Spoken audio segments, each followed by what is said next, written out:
पहले से ही हम पहले भव में गए होते, इस भव में किसी के साथ बार बार गए होते, पर नियम नहीं था तब भी किसी के साथ जाते थे, ऐसा कुछ होता तो आप दूसरे दिन मंदिर जाने का नियम लेने पर भी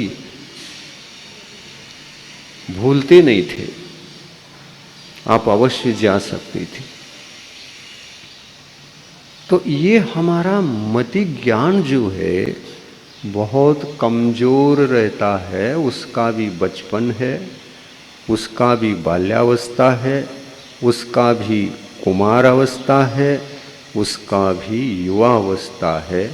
जैसे जैसे मंदिर जाने के संस्कार प्रौढ़ होते हैं वैसे वैसे वह संस्कार की बातें वृद्ध अवस्था की ओर यात्रा करते।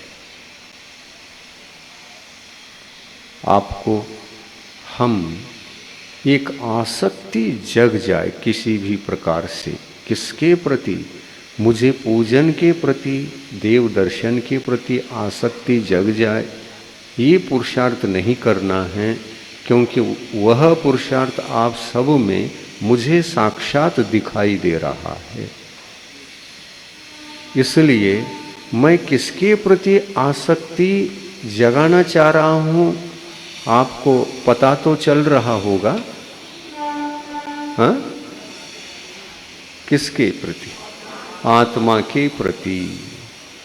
पूजन नित्य करके भी वह बहिरात्मा रह सकता है, उसको बहिरात्मा कहते हैं। भगवान का पूजन करने वाला भी बहिरात्मा हो सकता है। हाँ, बिल्कुल हो सकता है। क्यों? भगवान भी बहिर हैं, बाहर हैं, और आप भी, आपकी आत्मा भी बहिर बहिर का ही कार्य करता आया है, और भीतर तो कभी गया नहीं और आत्मा को पहचाना नहीं है। तो इसको बहिरात्मा कहे या अंतरात्मा? तो बहिरात्मा का लक्षण ये है जो बाहर बाहर ही भटका हो, बाहर को ही जाना हो, स्वयं का जानना एक बार भी नहीं हुआ हो, उसका विचार नहीं, उसका चिंतन नहीं, मैं अपने को ही जानूं, ये कभी विचार में भी नहीं आया।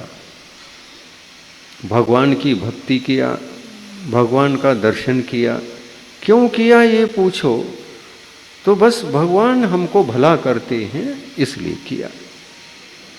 अभिषेक क्यों किया, गंधोदक क्यों लिया ये पूछो तो गंधोदक लेने से तो चमत्कार पैदा होते हैं, और होता भी है, अनुभव भी कर रहे हैं।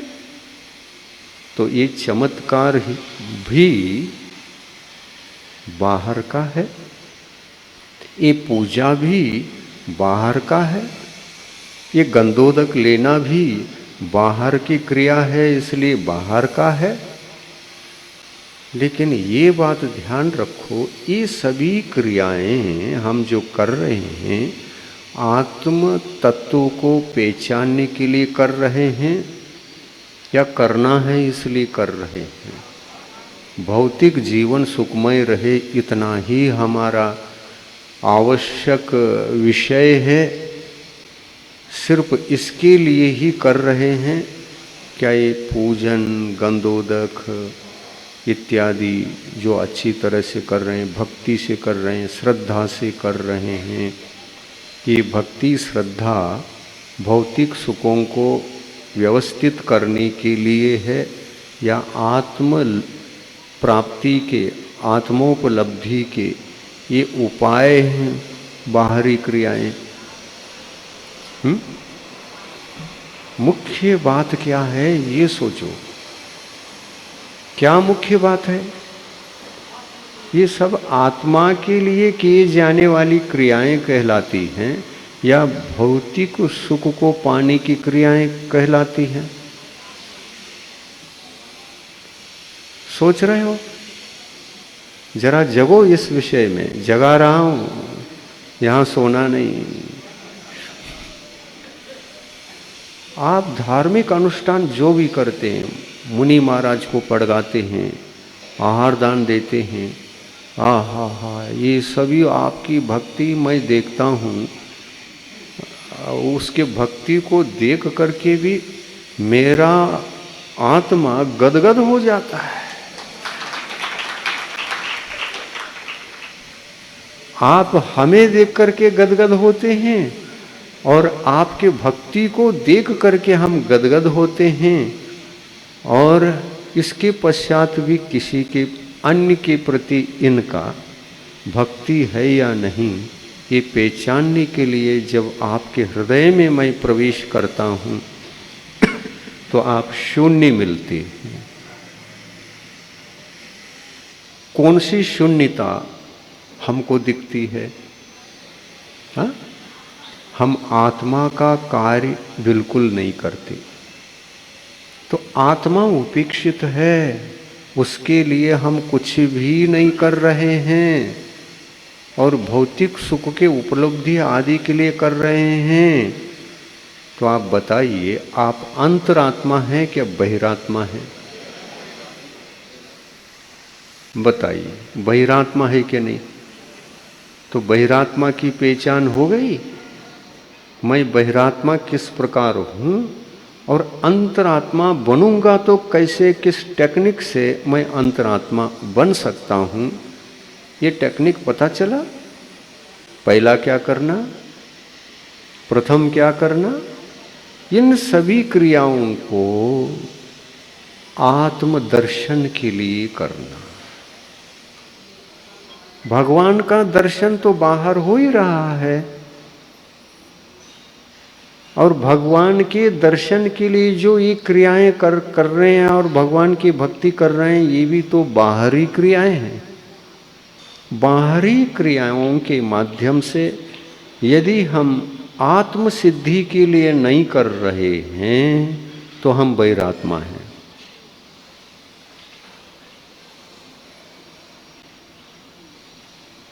बहिरात्मा ही समझना चाहिए। अभी हम अंतरात्मा बने ही नहीं। क्यों मंदिर जा रहे हैं, क्या कर रहे हैं? केवल बाहर की क्रियाओं को ही क्रियाओं से ही निपट के आने के लिए जा रहे हैं। केवल बाहरी आत्मा भगवान है, उनकी पूजा से निपट के केवल उसी के लिए जा रहे हैं और आ रहे हैं, और आत्मा उपेक्षित है सर्वथा। भगवान की पूजा करते समय जिसको आत्मा याद न आए वो बहिरात्मा है। भगवान की पूजा करते समय अगर आप आत्म सिद्धि के उद्देश्य से नहीं कर रहे हैं तो बहिरात्मा है। आपको बहिरात्मा बनकर के ही रहना है या अंतरात्मा भी बनना है? अंतरात्मा भी बनना है तो क्या करना? सब कुछ जो भी कर रहे हो आत्म सिद्धि के लिए करो। आत्मा को भगवान पर्याय के रूप में रूपांतरित करने के लिए करो। कर्म निर्जरा के लिए करो, कर्मों के संवर के लिए करो, और ये परमात्मा बनने के साधन हैं, उपाधिभूत साधन। संवर और निर्जरा। संवर का मतलब क्या है? जो कर्म आ रहे हैं, बंध रहे हैं, अज्ञान से बंध रहे हैं। निरंतर कोई ना कोई पुण्य या पाप, दो ही प्रकार के कर्म हैं। भगवान की पूजा कर रहे हैं तो पुण्य आ रहा है, बंध रहा है, चल रहा है। संसार की क्रियाकलापों में उलझ गए हैं, विषयों में उलझ गए हैं तो भाव अशुभ हैं, पाप कर्म का बंध हो रहा है। भाव अशुभ हैं, पाप कर्म का बंध हो रहा है, चल रहा, कभी पुण्य का और कभी पाप का। लेकिन यह निरंतर दशा अनंत काल तक और रहेगी क्या? भगवान को परमात्मा बना सकते हैं? अंतरात्मा को परमात्मा बना सकते हैं? शरीर के अंदर रहने वाला ये जो आत्मा है वही तो हम हैं। हम क्या भगवान बन सकते हैं? नहीं बन सकते हैं ना, नहीं बन सकते। तो सोचिए, आज बहुत ही अच्छा आपको मार्गदर्शन मिल रहा है। हम देखते हैं बहुत ही कम आत्माएं हैं जो ज्ञानी बनकर भगवान का पूजा कर रहे हों, समझदार बनकर पूजा कर रहे हों और समझदार बनकर सही उद्देश्य को रख करके पूजा कर रहे हों, भक्ति कर रहे हों, मुनियों को आहार दान दे रहे हों, भक्ति से कर रहे हैं, लेकिन अंतरात्मा को पाने की कोई दृष्टि नहीं। तो उस आत्मा की पहचान आत्मा कहना चाहिए या अंतरात्मा, बहिरात्मा? तो आज ही लक्ष्य बना लो। हाँ, बनाओगे? प्रवचन अच्छे लग रहे हैं, हमारे लिए तो मार्गदर्शन इतना अच्छा मिल रहा है, महाराज तो इतना अच्छा टेक्निक समझा रहे हैं कि हम अल्प समय में बहिरात्म दशा से मुक्त होकर अंतरात्मा बने और अंतरात्मा को परमात्मा बनने की यात्रा में लगा दें। वो टेक्निक समझा रहे हैं। वो टेक्निक आपको अपनाना है और काम अब आगे अच्छी तरह से करना है। जो भी कार्य करो अपने हित के लिए करो। अपना हित धर्म में है, कर्मों के संवर और निर्जरा करने में है, और इसलिए ये सब समझने हेतु निरंतर तत्व चिंतन करना आवश्यक है। और इसके लिए शास्त्र स्वाध्याय आवश्यक है। शास्त्र स्वाध्याय भी करो तो आत्मा की पहचानने के लिए करो, आत्मा की पहचान के लिए करो। पढ़ना और यहाँ जो लिखा है वैसा मैं हूँ या नहीं, इधर दृष्टि डालना।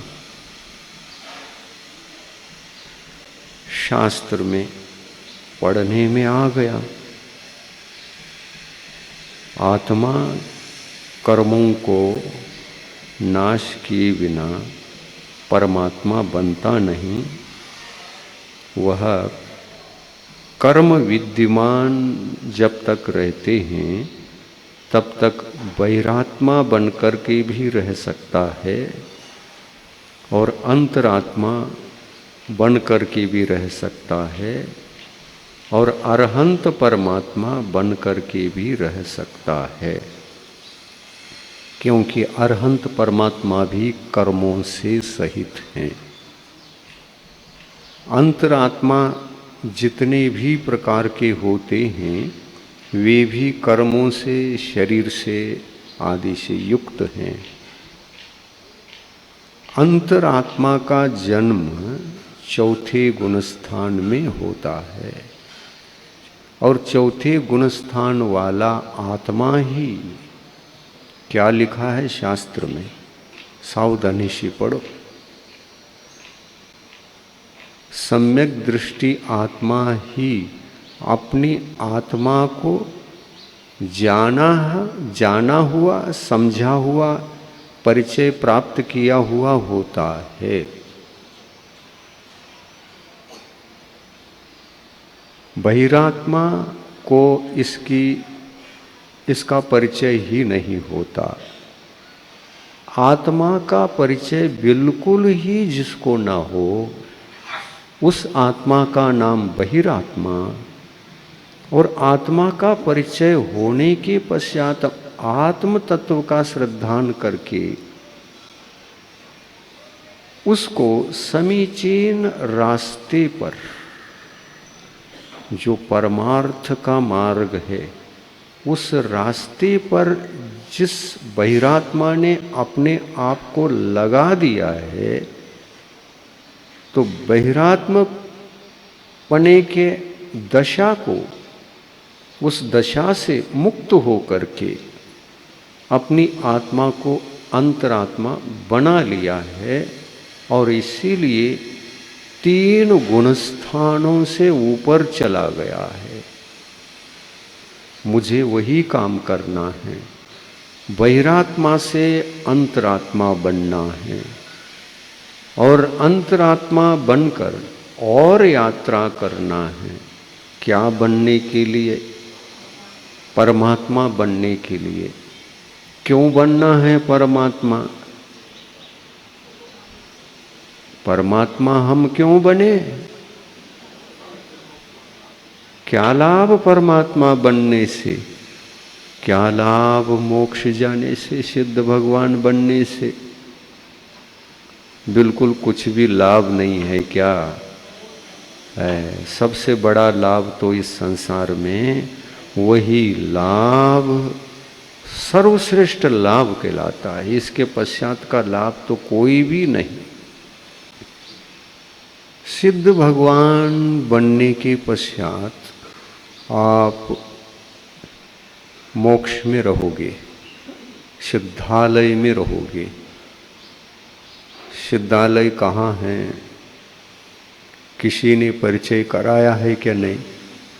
कहाँ है सिद्धालय? लोग तो कहते हैं वो एक ऐसी चंद्राकार की एक सिद्धशिला है ना, उसके ऊपर सिद्ध भगवान रहते। तो कम से कम इतना तो पता है सिद्ध भगवान कहाँ रहते हैं। हम अनादिकाल से निगोद में थे